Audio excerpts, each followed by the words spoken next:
मैं और राजेश जी उत्तराखंड की यात्रा पर निकले हुए और इस यात्रा का नाम है हकीकत उत्तराखंड। और हकीकत उत्तराखंड में हमने एक सब्जेक्ट चुना है और सब्जेक्ट ये है कि जो नेता है, हम अध्ययन कर रहे थे एडीआर की रिपोर्ट का, और एडीआर की रिपोर्ट के अनुसार ज़्यादातर जो नेता है, जो विधायक चुने हैं, जो मंत्री है, कैबिनेट मंत्री है, वो अपनी जो आय का प्रमुख स्रोत है, व्यवसाय जो है, उसको एग्रीकल्चर बताते हैं, खेती बताते हैं। तो हम लोगों ने उसका एक अध्ययन किया और अध्ययन करने के बाद ये देखा कि उनकी जो प्रॉपर्टी है वो किस तरह से मल्टीपल फोल्ड हो रही है, और वो मल्टीपल फोल्ड हकीकत इतनी है कि जो उन्होंने एफिडेविट में दी है। हालांकि आरोप लगते रहे कि एफिडेविट में सही जानकारी नहीं दी जाती है, लेकिन हम एफिडेविट पे बात करते हैं, वो सही जानकारी है या नहीं है हमें नहीं पता, लेकिन हमारे लिए वो सही जानकारी है। कुल मिलाकर जो ये तुलनात्मक अध्ययन है ये बताता है कि जो हमारी जो राजनीति है और जो हमारे जो धरातल पर जो किसान काम कर रहे हैं उनके बीच में अगर हम इसका एक अध्ययन कर दें तो पूरी तस्वीर साफ हो जाती है। ये एक साफ तस्वीर है और इस साफ तस्वीर को देखना जरूरी है।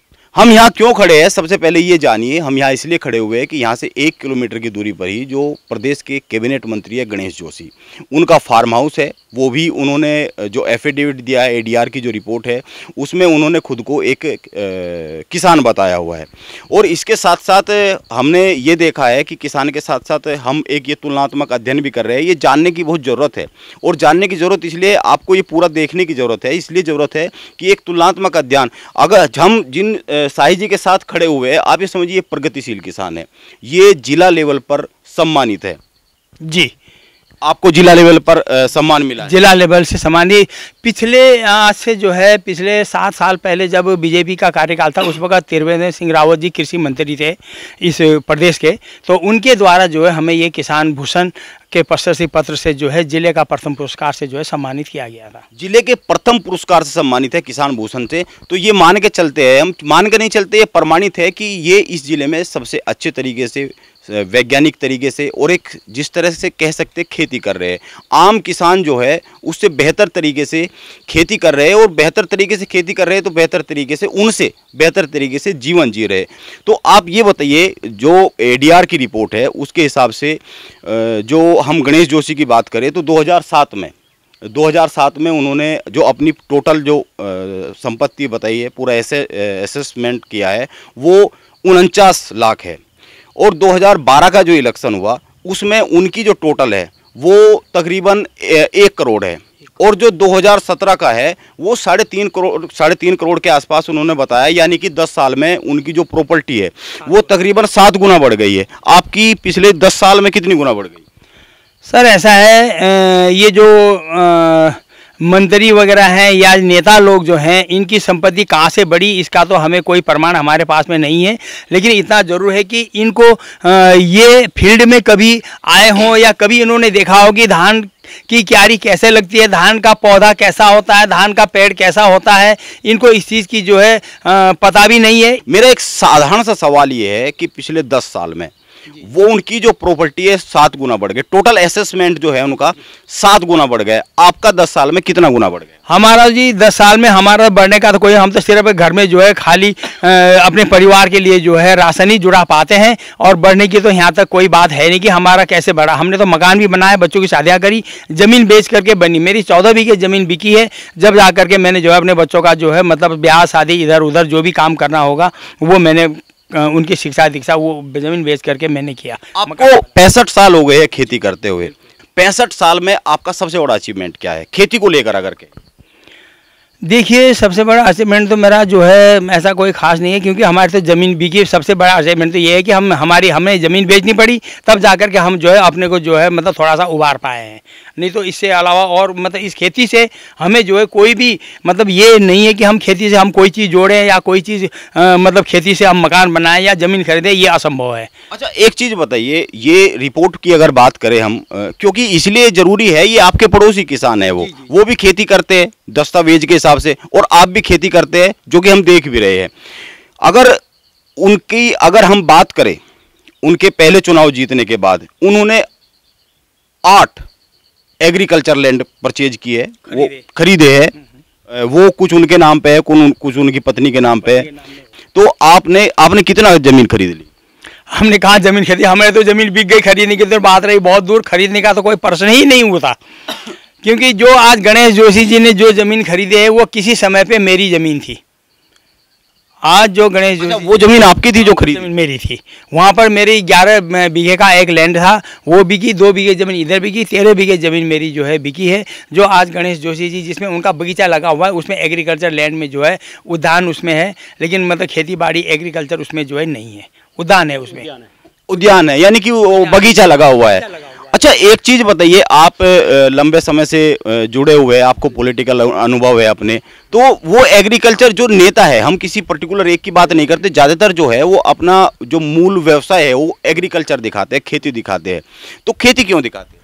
मुख्य रूप से कि आय को छुपाने के लिए ये सबसे आसान तरीका है कि भाई क्योंकि कृषि पर जो अगर सीधे कोई उद्योग करता है उस पर इनकम टैक्स देना पड़ता है, तो ये नया तरीका अपना दिया कि जो वैसे लोग हैं कि मैं सीधे खेती से कमा रहा हूँ बस। अच्छा, आप तो मेरे ताऊ की उम्र के हुए, तो ताऊ जी मैं आपको कहूँ तो आप ये बताइए कि जैसे यहाँ आपके जो मुख्य खेती क्या क्या होती है? मुख्य खेती यहाँ पर जो है खास करके ये खरीफ की फसल में धान की फसल होती है।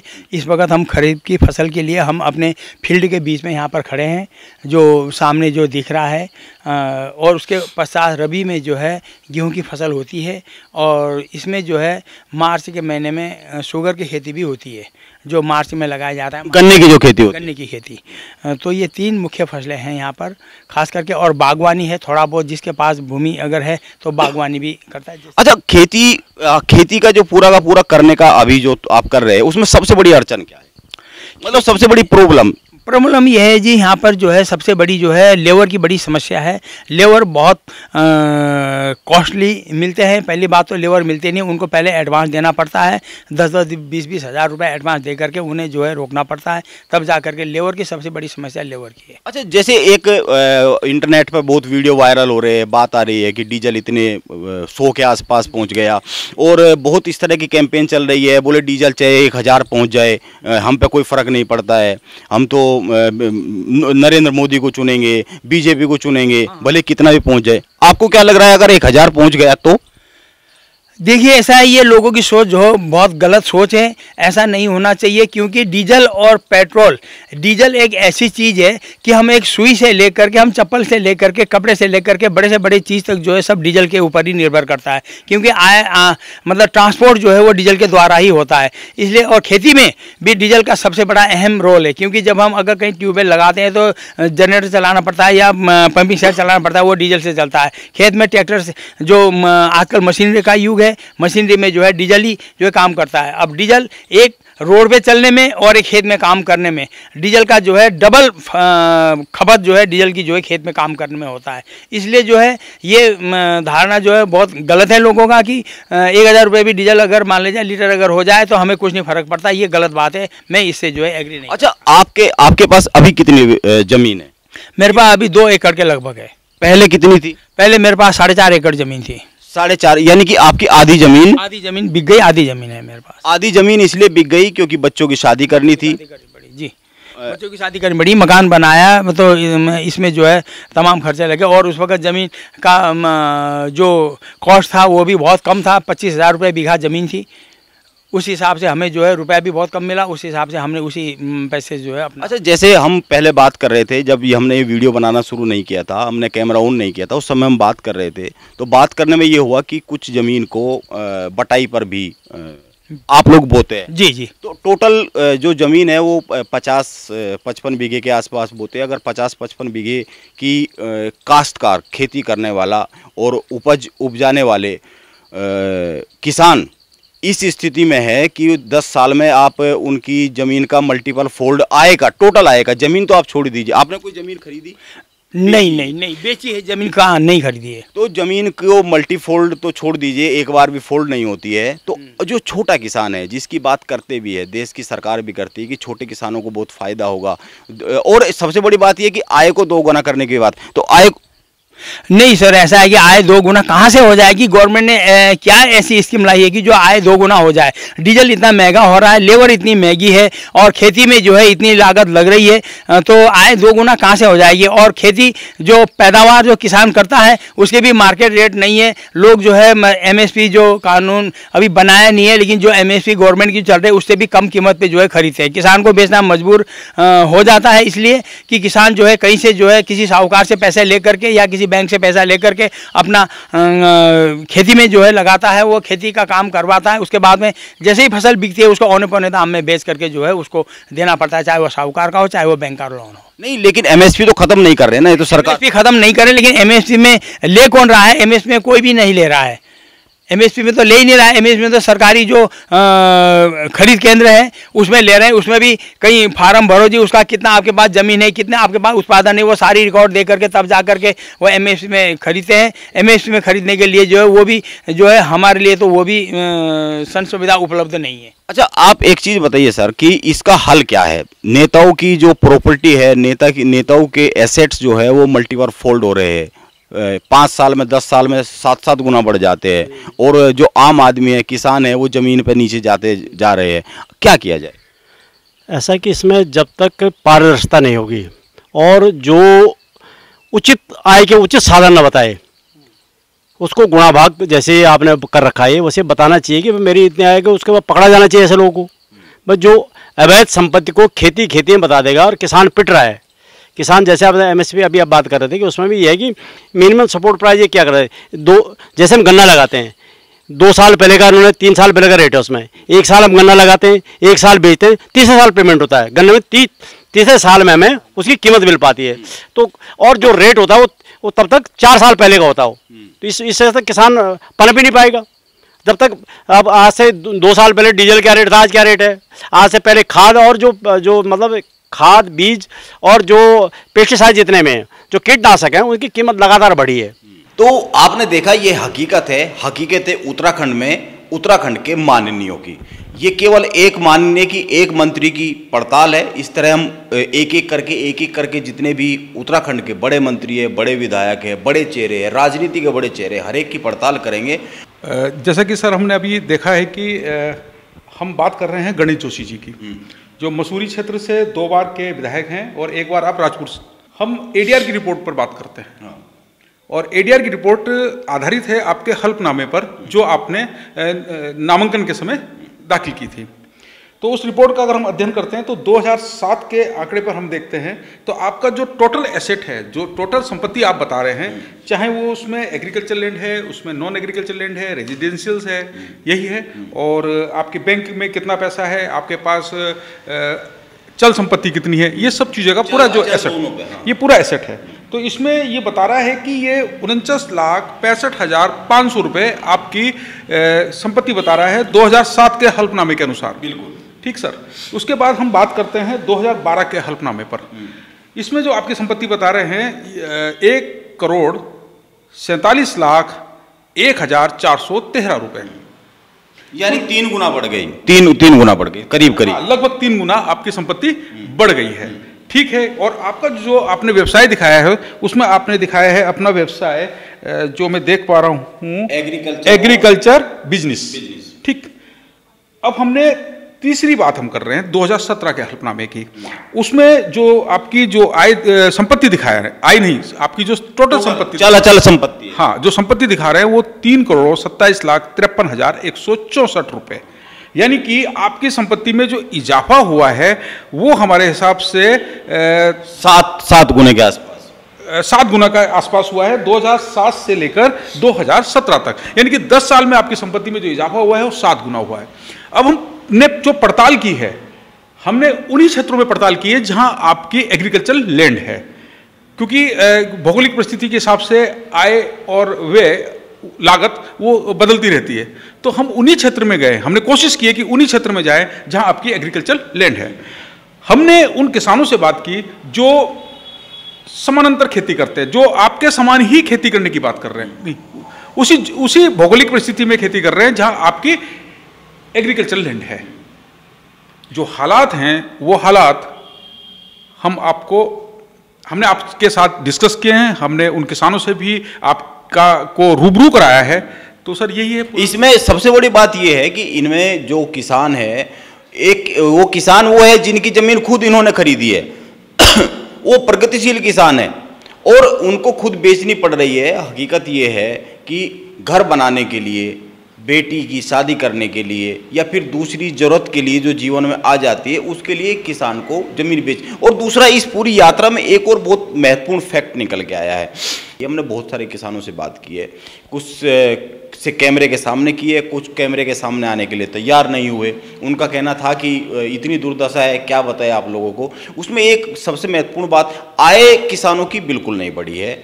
हाँ, उनकी ज़मीनों की कीमत ज़रूर बढ़ी है।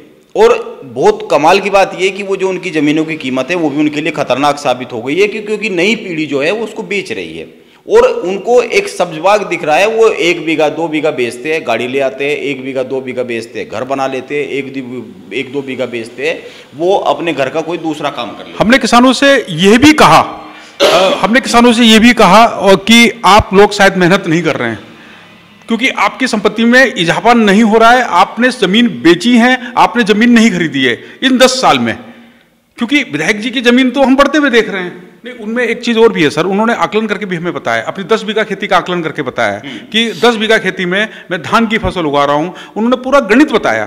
तो उनका जो साफ कहना था कि मेरी जो स्थिति है, 24 घंटे मेहनत करने के साथ, जोखिम के साथ ये सब मैं काम कर रहा हूं और अपनी हेल्थ को नहीं देख रहा हूं, मैं अपने घर परिवार को नहीं देख रहा हूं, मैं खेत में जुटा हुआ हूं, उसके बाद भी मैं मात्र 4 से 8 हजार रुपये प्रति माह का एक कर्मचारी के तौर पर हो गया हूं और उसका एक श्रमिक हो गया हूं। जबकि इसमें उन्होंने अपने श्रम की लागत को नहीं मिलाया है। श्रम की लागत, जो उनकी लागत टोटल खेती की लागत है, उसमें श्रम की लागत को तो गिन ही नहीं रहे हैं। वो कह रहे हैं कि हम तो एज ए वॉलंटियर काम कर रहे हैं अपने खेत में। यही है सर। बिल्कुल सही बात है। तो ये एक पड़ताल थी, अगली पड़ताल के लिए आप इंतजार कीजिए और देखते हैं कौन माननीय एग्रीकल्चर से या किस काम से मल्टीपल अपनी संपत्ति को फोल्ड कर रहे हैं और उसी व्यवसाय से जुड़े हुए उन्हीं के क्षेत्र के कौन उसी व्यवसाय में जमीन पर मिलते जा रहे हैं। अच्छा, अब की जो हल्फनामे का जो मैं ट्रेंड देख रहा हूँ, संपत्ति में इजाफे का जो ट्रेंड देख रहा हूँ, उसके हिसाब से आपको क्या लगता है कि अगर गणेश जोशी 2022 में इलेक्शन लड़ते हैं, चुनाव लड़ते हैं, तो उनके हल्फनामे में उनकी जो संपत्ति है वो कितनी होनी चाहिए सर? देखिए, सीधी सी बात है, अगर उनकी संपत्ति 2007 में करीब 50 लाख थी, 2017 में करीब 2012 में करीब 1.5 के आसपास पहुंच गई है, 1.5 करोड़ के आसपास, और 2017 में करीब 3.5 करोड़ के आसपास पहुंच गई है, मतलब 3 करोड़ 30 लाख के आसपास पहुंच गई है। तो वो 3 गुना के हिसाब से फोल्ड हो रही है। तो इस बार का जो हलफनामा दाखिल वो करने वाले हैं उसमें 10 करोड़ के आसपास की उनकी प्रॉपर्टी होनी चाहिए का इतना हम अनुमान लगा रहे हैं। ये ट्रेंड है उनकी प्रॉपर्टी के बढ़ने का, ये ट्रेंड है। तो 10 करोड़ के आसपास होनी चाहिए। तो मान लीजिए 10 करोड़ ही हो जाएंगे और अनुमान के हिसाब से, और जो किसान है वो अपनी जमीन को बेच रहे हैं। अच्छा, एक बात और सामने आई सर, किसानों का ये भी कहना था कि हो सकता है कि जब हमने उनसे सवाल पूछा कि आप तो पिछड़ गए हैं, आप इसका मतलब अपनी खेती में काम नहीं कर रहे हैं, क्योंकि आप कह रहे हैं कि मैं ज़मीन बेच रहा हूँ, तो ज़मीन तो वो बेच रहा है जो आर्थिक संकट में वो फंसता है, जो काम नहीं करता है इतना एसेट होने के बाद भी। तो उनका कहना था कि विधायक जी को तनख्वाह भी तो मिलती है, हमें तनख्वाह नहीं मिलती है, ये उन्होंने कहा था सर। तो अगर हम विधायक जी की तनख्वाह का भी हिसाब लगा लें तो संपत्ति में हमें नहीं लगता कि इतना इजाफा होना चाहिए। या जाहिर सी बात है, अगर हम उत्तराखंड में एक विधायक को कितना वेतन मिलता है, 2 लाख के आसपास मिलता है, और पूरे देश की बात करें तो दूसरे नंबर पर उत्तराखंड आता है, शायद पहले नंबर पर तेलंगाना है, उसके बाद दूसरे नंबर पर आता है, 2 लाख के आसपास मिलता है। लेकिन आप ये भी देखिए, विधायक जी मंत्री जी बन जाते हैं, उनकी घोड़ा गाड़ी तमाम खर्चे हैं, दुनिया भर की चीज़ें हैं। तो जो 2 लाख मिलते हैं वो मदद भी करते हैं, कहते रहते हैं मैं इसकी मदद की उसकी मदद की। तो वो जो 2 लाख है वो तो कहीं ना कहीं खर्च होता ही होगा उनका। कुल मिलाकर जो वो उनको जो तनख्वाह मिल रही है, जो भत्ते मिल रहे हैं, वो सब मिलाकर तो वो जैसा कि कहा जाता है कि वो लोक कल्याण में इस्तेमाल कर देते हैं। तो हम तो एसेट की बात कर रहे हैं, एसेट कितना फोल्ड, एसेट्स की बात करें। दूसरा क्या है कि अगर वो अपनी जो वेतन है, विधायक निधि, विधायक के तौर पर वेतन है, अगर उसको बचा के अपनी संपत्ति को मल्टीपल फोल्ड कर रहे हैं, तो ये जो आम जनता है, जो आम किसान है, जो आम नागरिक है, उनको मंत्री जी से सबक लेना चाहिए। हम इतना ही कह सकते हैं कि आप भी इस तरह की बचत कीजिए। पूरी स्टोरी के बाद तो मैं यही कहूँगा कि एक सवाल तो बनता है एक सवाल तो बनता है, और एक और सवाल के साथ फिर आ रहे हैं हम। नमस्कार।